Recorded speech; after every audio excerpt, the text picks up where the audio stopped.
Buen día.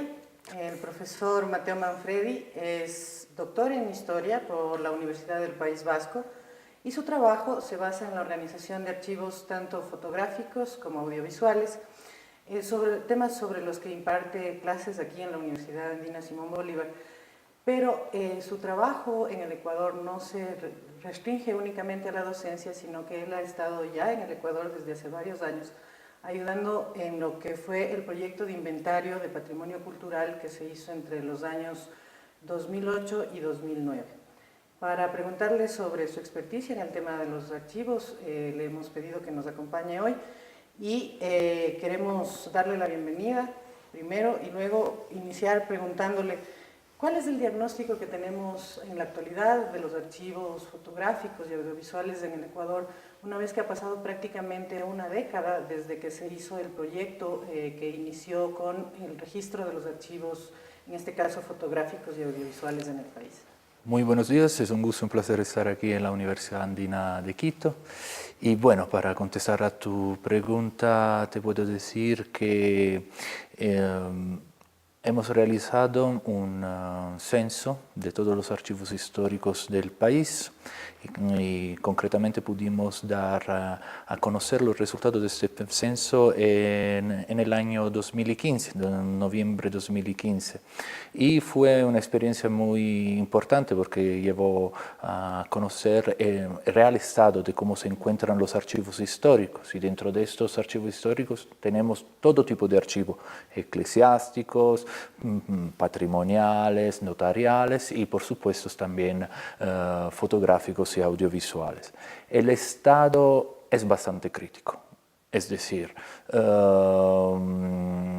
todavía falta profesionalizar los trabajadores que trabajan actualmente dentro de la mayor parte de los archivos históricos del país. En cierta medida vige todavía una idea antigua del archivero como alguien que está castigado y váyase al archivo, ¿no?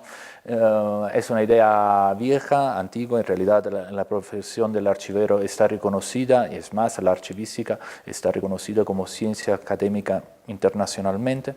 Entonces, lo que destacamos en este momento fue la necesidad de formar a esta gente que igualmente hace su trabajo con pasión, pero tal vez le falta la formación para entender cómo poder hacer un tratamiento integral de esta documentación. Con respecto al tema de fotográfico, hay puntos, es un poquito bipolar la situación. Tenemos excelencias por un lado y puntos críticos. Por ejemplo, considero muy buena la labor que se ha hecho en el Instituto Nacional de Patrimonio con la creación del Archivo Nacional de Fotografía, que ha tenido la posibilidad de recaudar fondos documentales en todo el país y realmente están haciendo un trabajo muy bueno, excelente, porque también pueden contar con tipologías documentales que se han perdido a lo largo del tiempo. Entonces tenemos daguerrotipos, ferrotipos, ambrotipos, que ya de por sí tienen un valor de patrimonio por tipología documental porque han desaparecido. Y son técnicas que muy pocos profesionales pueden manejar. Y por el otro tenemos situaciones un poquitín más críticas, como la que pude averiguar en Guayaquil con el archivo hemerográfico del diario El Telégrafo, fotográfico y hemerográfico del diario El Telégrafo. Estábamos realizando un inventario para poder trasladar este archivo de la vieja sede del Telégrafo a la Universidad de las Artes y como ustedes bien saben, Guayaquil tiene un clima muy húmedo y cálido, ¿no? Y no es el clima ideal para poder conservar una documentación fotográfica, sobre todo histórica, porque se pueden generar y crear hongos y otro tipo de afectaciones a la documentación fotográfica.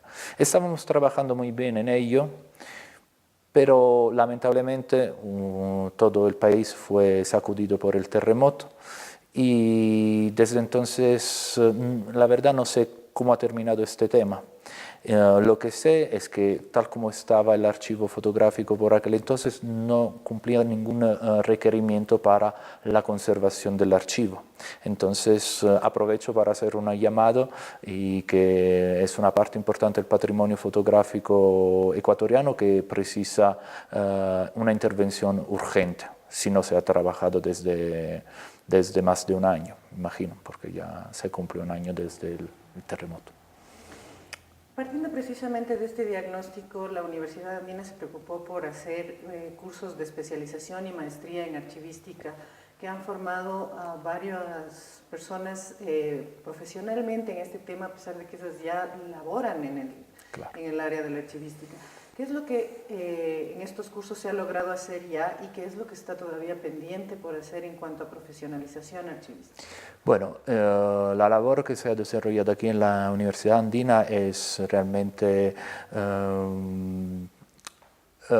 muy buena. ¿Por qué? Porque, como tú dices, ya llevamos varias generaciones de nuevos archiveros que ya pueden contar con un título. Hasta ahora se ha dado el título de especialización y este año por fin hemos arrancado después de muchos esfuerzos con la maestría. Entonces, evidentemente ya contamos con una serie de profesionales que han podido actualizar sus conocimientos, ampliarlos y sobre todo conociendo más profundamente lo que es el sentido de un archivo. Es decir, un archivo nunca es un depósito, un repositorio de la memoria, sino es algo mucho más vivo que un simple repositorio donde la memoria descansa. La memoria no descansa, la memoria es algo vivo y la tenemos que saber interrogar en cierta medida y evidentemente conservar. Y para eso se ha desarrollado una disciplina específica tal como la archivística. Ahora bien, el problema que tenemos, justo en referencia a lo que decía antes, es que en todo el país hay muchos archiveros que sí precisan formación, pero tal vez no pueden llegar a poder apuntarse a un curso de especialización o de maestría, porque mucha de la gente que trabaja en archivos no tiene un título de licenciatura, por ejemplo.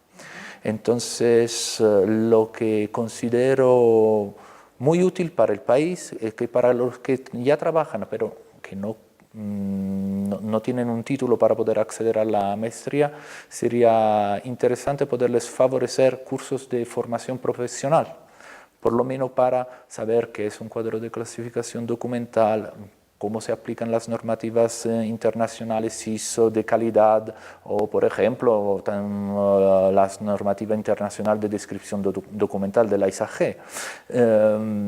Son cosas que tal vez precisarían un poquito más de atención, pero no solo por parte de la Universidad Andina, sino también por parte de una política pública del país.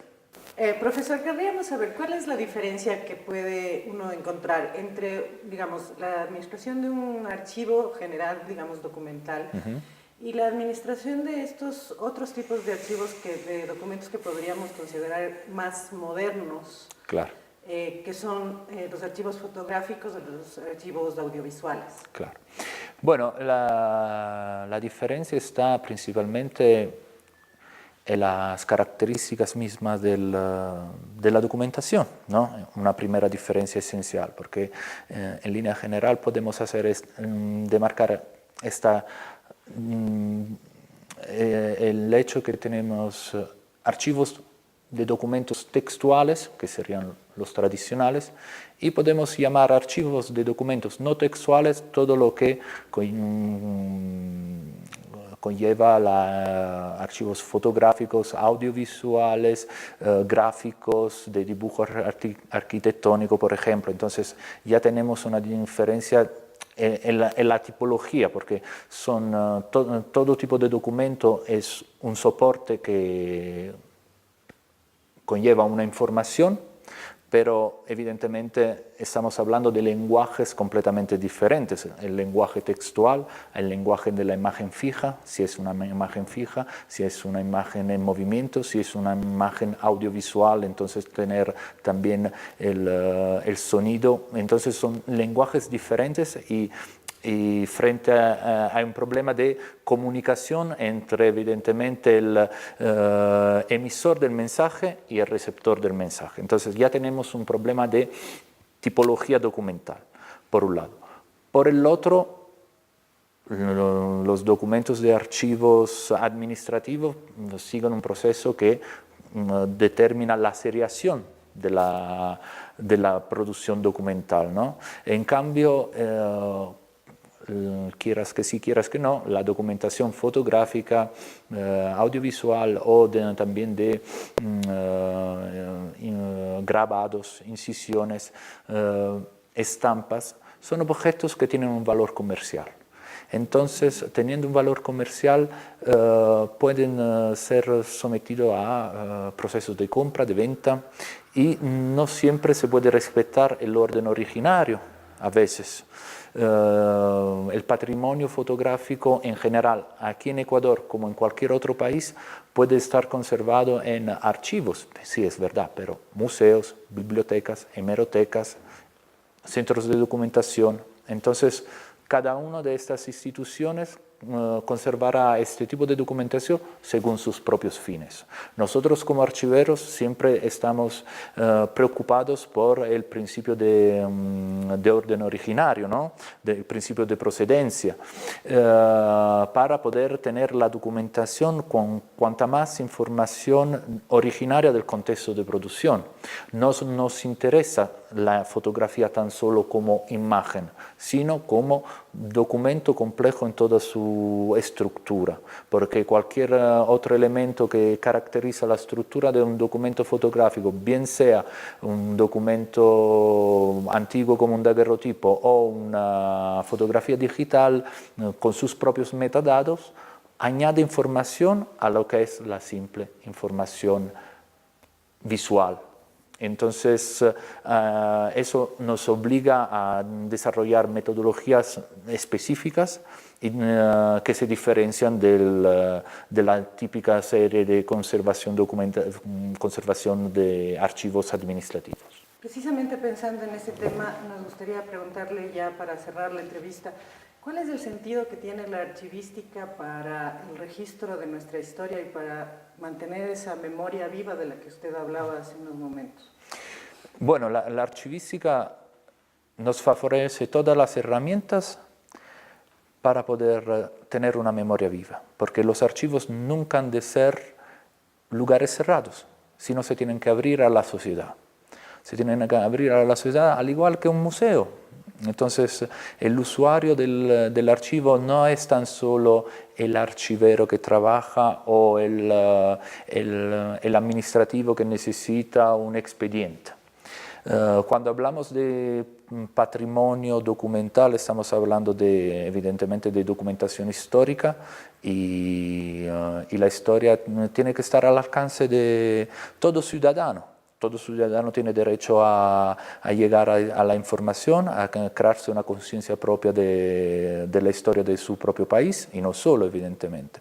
Entonces los archivos han de ser y se está trabajando y en cierta medida ya lo son, lugares privilegiados para poder no solo conservar, sino hacer vivir la memoria del país. Queremos agradecer al profesor Manfredi por hacernos este recorrido para darle sentido a la archivística dentro de la sociedad y de la memoria que esta guarda de su pasado y de lo que es como proyección para el futuro de todos nosotros. Gracias, profesor. Muchas gracias a ustedes.